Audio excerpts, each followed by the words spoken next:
সাধুগুরু বৈষ্ণবের চরণ ধুলি পাওয়ার আশায় এসেছি কাক্কল হরির বটতলায়। এটা বাংলাদেশ মানিকগঞ্জ জেলার শিবালয় থানায়। এই হরির বটতলায় আজ কত সুন্দর নীলা হচ্ছে। আপনার ভিডিওটি শেষ পর্যন্ত দেখুন আর কথাগুলো শুনুন। দেখুন শিল্পী কত সুন্দর নীলা গাচ্ছে। দেখুন। হরি বল হরি বল, নিতাই গৌর হরি বল। একটা আঁচল দিয়ে লজ্জাকে নিবারণ করছে, আর একটা আঁচল মাটিতে পেতে দিয়েছে। কৃষ্ণ দয়াময় বসতে গেছে আঁচলে, বলে দয়াময় ওই আঁচল আমি তোমার বসতে দিই নাই, তুমি বসবে আমার কোলে, আর তোমার চরণ দুখানি রাখবে আঁচলে। একটু চরণ ধুলি পড়বে, আমি যতন করে রেখে দেব। যেদিন তুমি ভাব নদীর ঘাটে আমার কাছে করি চাইবে,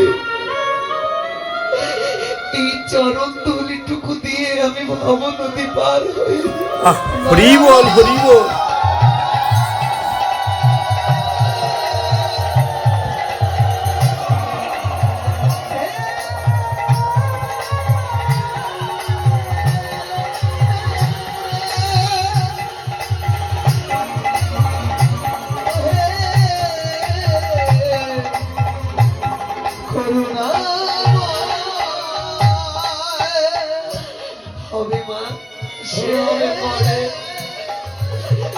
এবার আমার তুই কিছু খেতে দেবা,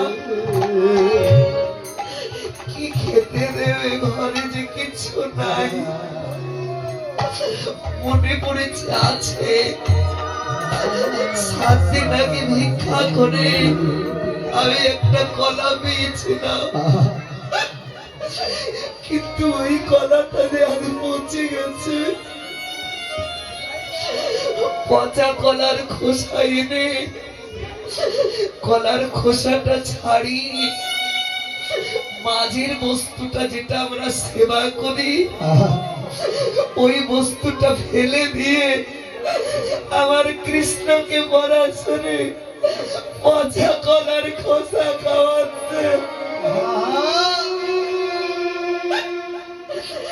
আর আমার গোবিন্দ মনের আনন্দে পচা কলার খোসা খাচ্ছে। হরি বল হরি বল, নিতাই গৌর হরি বল। ভগবান পচা কলার খোসা খাই বাবা। যদি কোনো ভক্ত ভক্তি ভরে দিতে পারে, আমার ভগবান পচা কলার খোসাই খায়।